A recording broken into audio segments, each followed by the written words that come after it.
A pesar de la extraña situación sentimental con Nora, o quizá precisamente a causa de ella, yo sabía que tenía que salir de Northampton y hacer algo. Mi amiga Lisa y yo habíamos ahorrado el dinero de nuestras propinas y decidimos que abandonaríamos el trabajo en la cervecería y nos dirigiríamos a San Francisco al final del verano. Lisa no sabía nada de las actividades secretas de Nora. Cuando se lo conté a Nora, ella me dijo que le gustaría tener un apartamento en San Francisco y sugirió que volásemos las dos allí y buscásemos casa. Yo me quedé anonadada al ver que tenía unos sentimientos tan fuertes por mí. Solo unas semanas antes de que yo abandonase Northampton, Nora se enteró de que tenía que volver a Indonesia. «¿Por qué no vienes conmigo y me haces compañía?», me sugirió. «No tienes que hacer nada, solo pasar el rato». Yo no había salido nunca de Estados Unidos. Aunque se suponía que iba a empezar una nueva vida en California, la perspectiva era irresistible. Quería aventuras y Nora me ofrecía una.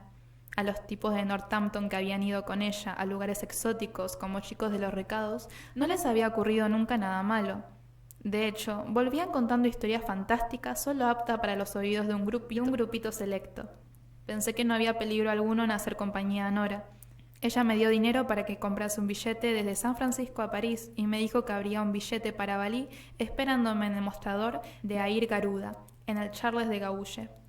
Todo era muy sencillo. La tapadera de Nora para sus actividades ilegales era que ella y su socio, un tipo con perilla que se llamaba Jack, estaban a punto de lanzar una revista de arte y literatura, algo un poco inverosímil pero que se prestaba a la vaguedad. Cuando les expliqué a mi familia y amigos que me trasladaba a San Francisco y que trabajaría y viajaría para la revista, se sorprendieron mucho y sospecharon de mi nuevo trabajo, pero yo ignoré sus preguntas y adopté un aire misterioso. Al salir en coche en Northampton, dirigiéndome hacia el oeste con mi amiga Lisa B., tenía la sensación de que por fin me embarcaba en mi propia vida. Me sentía preparada para cualquier cosa. Lisa y yo viajamos sin parar desde Massachusetts a la frontera de Montana, haciendo turnos para dormir y conducir. Una noche aparcamos en un área de descanso para dormir un poco, y al despertarnos vimos el increíble amanecer dorado del este de Montana. No recordaba haber sido tan feliz en mi vida. Después de quedarnos un tiempo en el país de los grandes cielos, nos dirigimos a Wyoming y Nevada, hasta que finalmente llegamos al puente de la bahía, en San Francisco. Yo tenía que coger un avión. ¿Qué necesitaba para mi viaje a Indonesia? No tenía ni idea. Metí en una bolsa de viaje pequeña de L.L. Bean un par de pantalones negros de seda, un vestido sin mangas, pantalones vaqueros cortados, 3 camisetas, una camisa de seda roja, una minifalda negra, mis zapatillas deportivas y un par de botas negras de vaquero. Estaba tan emocionada que se me olvidó meter un traje de baño. Al llegar a París, fui directamente al mostrador de Garuda a recoger mi billete a Bali. No habían oído hablar de mí. Asustada, me senté en el bar del aeropuerto. Pedí un café e intenté pensar qué hacer. Los días de los teléfonos móviles y los correos electrónicos no habían llegado aún y no tenía ni idea de cómo ponerme en contacto con Nora. Supuse que se trataría de algún malentendido. Finalmente, me levanté y fui a un kiosco. Compré una guía de París y elegí un hotel barato que estaba situado muy céntrico, en el distrito sexto. La única tarjeta de crédito de la que disponía tenía un límite muy bajo. Desde mi pequeña habitación se veían los tejados de París. Llamé a Jack, antiguo amigo de Nora y ahora socio suyo en Estados Unidos. Malicioso y altanero, y obsesionado con las prostitutas, Jack no me caía demasiado bien. «Estoy aquí tirada en París. Nada de lo que me dijo Nora era verdad. ¿Qué hago?», le pregunté. Jack se enfadó mucho, pero decidió que no podía abandonarme a mi suerte. «Ve a buscar una oficina en Western Union. Mañana te giraré dinero para un billete». El giro no llegó hasta unos cuantos días después, pero no me importó. Pasé por París flotando en una nube de ilusión, observándolo todo. Al lado de la mayoría de las mujeres francesas, yo parecía una adolescente, de modo que para contrarrestar ese hecho, me compré un par de medias muy bonitas de ganchillo negro, que me ponía con las botas Dr. Martens y la minifalda. Tampoco me importó abandonar París. Estaba muy a gusto yo sola. Cuando salí del vuelo de 13 horas de París a Bali, atufada por el humo, me sorprendió ver a mi antiguo compañero de trabajo en la cervecería, Billy, que sobresalía por encima de los indonesios y lucía una enorme sonrisa en su rostro pecoso. Billy podía haber pasado por hermano mío, rubio pelirrojo con unos enormes ojos azules. Nora te espera en el centro turístico. Esto te va a encantar, dijo. Al reunirme con Nora en nuestra lujosa habitación, de pronto me sentí cohibida por aquel entorno tan poco habitual. Pero ella actuaba como si todo fuera perfectamente normal. Bali era una bacanal constante, días y noches de baños de sol, beber y bailar a todas horas con los amigos gays de Nora, algún indígena guapo que quería ayudarnos a gastar nuestro dinero, y jóvenes europeos y australianos a los que conocíamos en los clubes, en la playa de Kuta. Fui al mercadillo callejero a comprarme un bikini y un sarong. Regateé por unas máscaras talladas y joyería de plata, y fui recorriendo las callejuelas de Nusa Dua y hablando con los amistosos nativos. También se nos ofrecían otras diversiones, como expediciones a los templos, parasailing y submarinismo. A los instructores de submarinismo balineses les encantó el bonito pez azul de largas aletas, enjollado y elegante, que me había tatuado en el cuello en Nueva Inglaterra. Me enseñaron también sus propios tatuajes. Pero la fiesta estaba puntuada por tensas llamadas telefónicas entre Nora y Alaji, o entre Nora y Jack. Su negocio funcionaba de una manera muy sencilla. Desde África Occidental, Alaji comunicaba a algunas personas seleccionadas en Estados Unidos que tenía contratos por unidades de droga, normalmente maletas hechas a medida con heroína cocida en el forro, que podían enviarse a cualquier sitio del mundo. Gente como Nora y Jack, que eran en realidad subcontratistas, se encargaba de transportar las maletas a Estados Unidos, donde se entregaban a un receptor anónimo. Ellos tenían que ingeniarse cómo arreglar el transporte, reclutar correos, prepararlos para que pasaran por aduana sin ser detectados, pagar sus vacaciones y su sueldo. Nora y Jack no eran las únicas personas con las que trabajaba Alaji. De hecho, Nora competía entonces con Jonathan Beebe, el marchante de arte, que la había entrenado en un principio para el negocio de Alaji. La tensión que observaba yo en Nora derivaba de la cantidad de contratos que le iban saliendo, de si ella y Jack podrían cumplir con todos ellos y de si las unidades de droga llegarían realmente tal y como estaba previsto, factores todos ellos que parecían cambiar a cada momento. Aquel trabajo requería mucha flexibilidad y mucho dinero en efectivo. Cuando el efectivo escaseara, me enviarían a mí a retirar giros de dinero Alaji a diversos bancos, una actividad que en sí misma era también un delito, aunque entonces yo no me daba cuenta de ello. Cuando me enviaron a un recado semejante en Yakarta, uno de los correos de la droga quiso venir conmigo. Era un chico gay muy joven de Chicago que vestía al estilo gótico, pero se arregló muy bien y representó el papel del pijo perfecto. Le aburría mucho el lujoso hotel. Durante el largo trayecto a través de la ciudad, que entonces crecía descontrolada, nos quedamos asombrados por los atascos de tráfico, las jaulas de cachorros a la venta en la carretera, ladrando sin cesar, y la cantidad de categorías humanas que ofrece aquella metrópolis del sudeste asiático.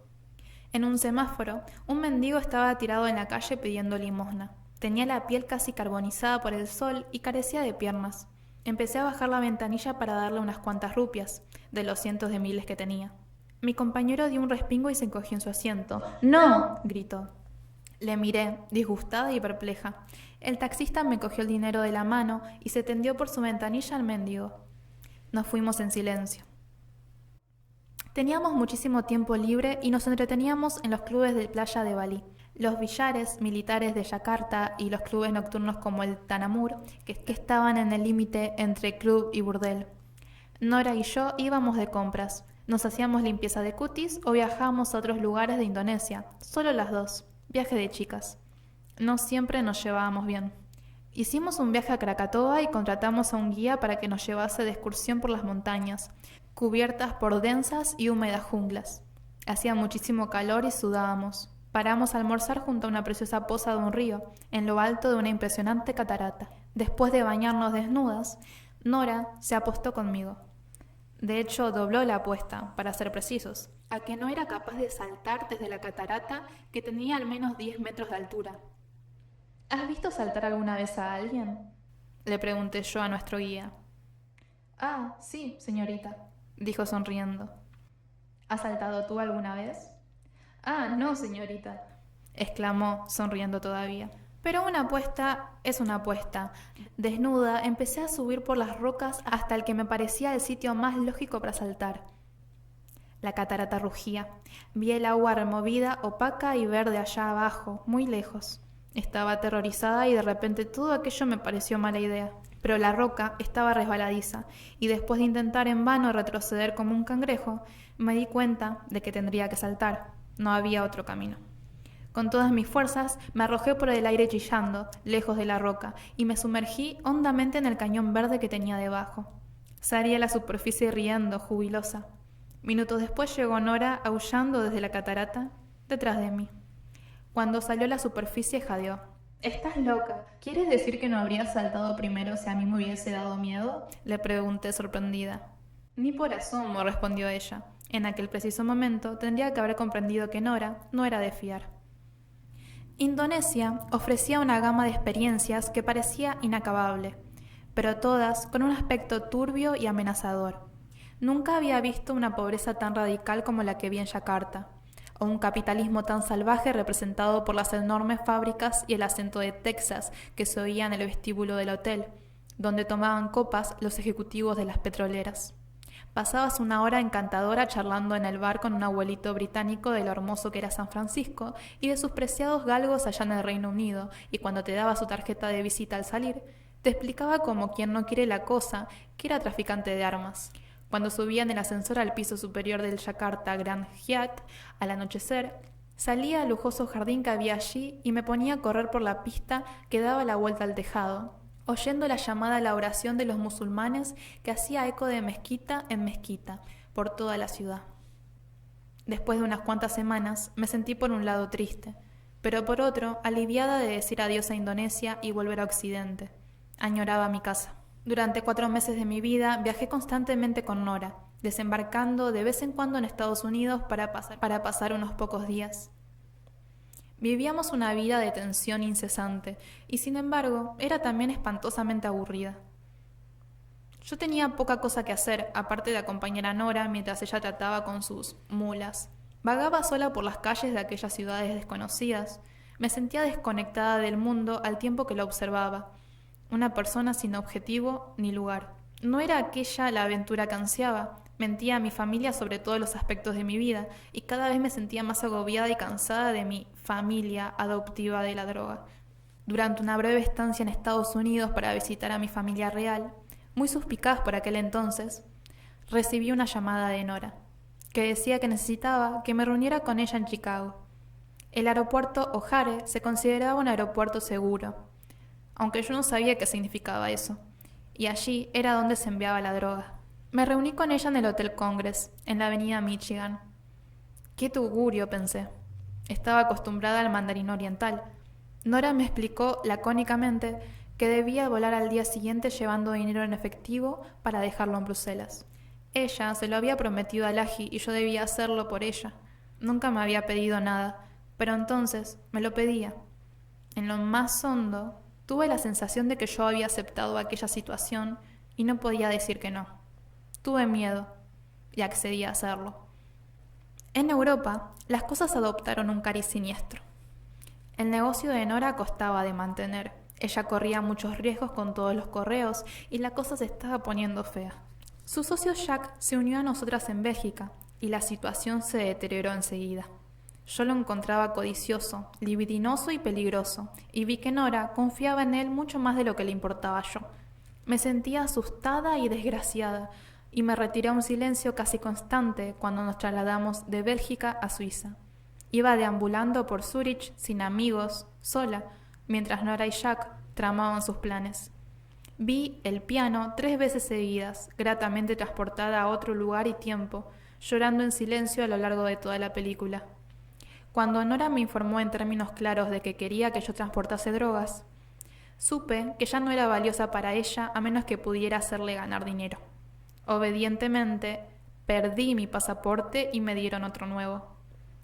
Ella me disfrazó con gafas, perlas y un par de mocasines muy feos. Con un maquillaje espeso, intentó en vano cubrir el pez que llevaba tatuado en el cuello. Me dijeron que me hiciera un corte de pelo conservador. Bajo una lluvia tormentosa, una fría tarde de sábado, intentaba encontrar una peluquería donde transformaran mis trenzas rubias y crecidas en algo más presentable, y entré chorreando en un diminuto salón, el quinto que probaba. Me había encontrado con una gélida recepción suiza en los 4 anteriores, pero en aquel, un acento familiar me preguntó: «Hola, ¿qué quiere hacerse?». Casi me echo a llorar al ver al hombre que me atendía, un joven sureño llamado Fenwick que se parecía a Terence Trent de Arby y que me quitó el abrigo empapado. Me hizo sentar en un sillón, me dio un té caliente y me cortó el pelo. Se mostró curioso pero amable cuando yo intenté explicarle tartamudeante mi presencia en su salón. Me habló de Nueva Orleans, de música y de Zurich. Es una ciudad estupenda, pero tenemos un problema terrible con la heroína. Ves a la gente tirada por las calles por culpa de la droga, dijo. Yo me sentí avergonzada y quise irme a casa. Di las gracias calurosamente a Fenwick al irme de su peluquería. Era el único amigo que había hecho desde hacía meses. En cualquier momento, con una simple llamada telefónica, mi familia podría haberme rescatado de aquel lío en el que yo misma me había metido, pero nunca hice esa llamada. Pensé que tenía que solucionarlo por mi cuenta, confiando solo en la amabilidad de desconocidos como Fenwick. Yo sola me había embarcado en aquella desgraciada aventura, y sola tendría que llevarla a alguna conclusión, aunque me asustaba que pudiera tener un final lúgubre. Nora y Alaji tramaron un plan sofisticado y arriesgado de intercambio de maletas en el aeropuerto de Zurich, pero por suerte las drogas que yo tenía que transportar no aparecieron nunca, y así evité por los pelos convertirme en correo de droga. Me parecía que solo era cuestión de tiempo que ocurriera algún desastre. Todo aquello me desbordaba y comprendí que tenía que escapar. Cuando volvimos a Estados Unidos, cogí el primer vuelo a California. Desde la seguridad de la costa oeste, rompí todos mis lazos con Nora y dejé atrás mi vida criminal.